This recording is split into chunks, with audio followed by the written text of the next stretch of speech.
السلام علیکم رحمۃ اللہ۔ ایک سوال اکثر آتا ہے کہ جی دور بیٹھے کسی شخص کا علاج کیسے کیا جا سکتا ہے۔ فار ایگزامپل اکثر خواتین کی طرف سے یہ سوال ہوتا ہے کہ دور ہمارا ہسبینڈ ہے اور اس کا علاج ہم کیسے کریں۔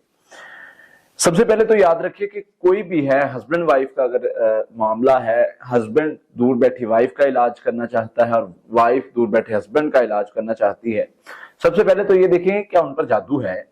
اگر ان کو لگتا ہے جادو ہے تو میرا یہ ماننا ہے کہ ایک بندے کا علاج ہونے سے دونوں کا ہو جاتا ہے۔ عموماً یہ ہوتا ہے کہ دونوں، کیونکہ خاوند بیوی پر دونوں پر جادو ہوتا ہے اور دونوں میں سے ایک کا علاج ہو جائے تو دونوں کو فائدہ ہونا شروع ہو جاتا ہے یا مسئلہ حل ہونا شروع ہو جاتا ہے۔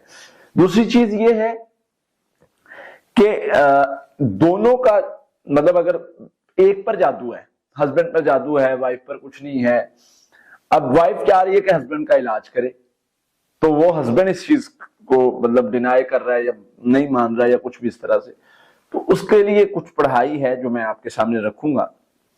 سب سے پہلے تو یہ ہے کہ آپ دو کام شروع کریں، ایک تہجد اور ایک استغفار۔ کثرت سے استغفار اور تہجد، آپ یہ دو عمل کرنے کے بعد اپنے معاملات اللہ کے سامنے رکھیں، اللہ کے وعدے ہیں۔ پھر اس کے ساتھ تیسری چیز آپ نے ایڈ کرنی ہے، وہی لفظ سورہ یونس آیت نمبر 81 کا حصہ، ان اللہ سیبتلو 300 ٹائم، 300 مرتبہ یہ پڑھنا ہے۔ یہ آپ یعنی جو ان اللہ سیبتلو یہ لفظ پڑھیں گے، یہ صبح شام پڑھیں گے 300 مرتبہ۔ اس کے ساتھ حفاظتی پڑھائی پڑھیں گے، اس کے علاوہ استغفر اللہ 1000 مرتبہ پڑھیں گے۔ تو یہ عمل کرنا ہے، ساتھ میں تہجد پڑھنی ہے، ہو سکے تو تہجد کے وقت بھی یہ عمل کیا جا سکتا ہے۔ اب اس کا ریزلٹ کیا نکلے گا؟ آپ اپنا سوچ کے، امیجن کر کے اپنے ہسبینڈ کو پڑھ رہے ہیں، اس کے لیے پڑھ رہے ہیں۔ یہ پڑھائی ایسا عمل ہے کہ یہ آپ یہاں سے پڑھ رہے ہیں، پورے فوکس اور توجہ اس کے ساتھ پڑھ رہے ہیں، تو آپ کا اس مطلب جو ساتھی ہے اس سے جادو کا اثر ختم ہونا شروع ہو جائے گا۔ اگر آپ سامنے بیٹھ کے پڑھیں تو 100% اثر ہوتا ہے نا، تو دور بیٹھ کے پڑھنے سے کم از کم 50% اثر لازمی ہوگا اس پڑھائی کا۔ کیوں؟ اس کی ریزن ہے، آپ یہ دیکھیں کہ جادوگر جو ہیں وہ دور بیٹھ کے جادو کیسے کر لیتے ہیں؟ وہ اپنے گمان کی طاقت لگاتے ہیں۔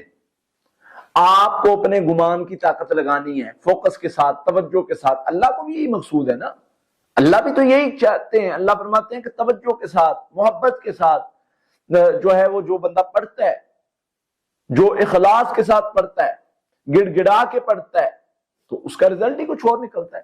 تو اس لیے آپ یہ جو پڑھائی ہے اس کو توجہ کے ساتھ، اور میں نے یہ دیکھا ہے جو بندے، جو افراد یہ پڑھائی اس طریقے سے کرتے ہیں، واللہ اس کا جو رزلٹ نکلتا ہے کہ وہ شر اللہ تعالیٰ دور کر دیتے ہیں، اس کے لیے خیر کے دروازے کھول دیتے ہیں، اس کی مدد فرماتے ہیں۔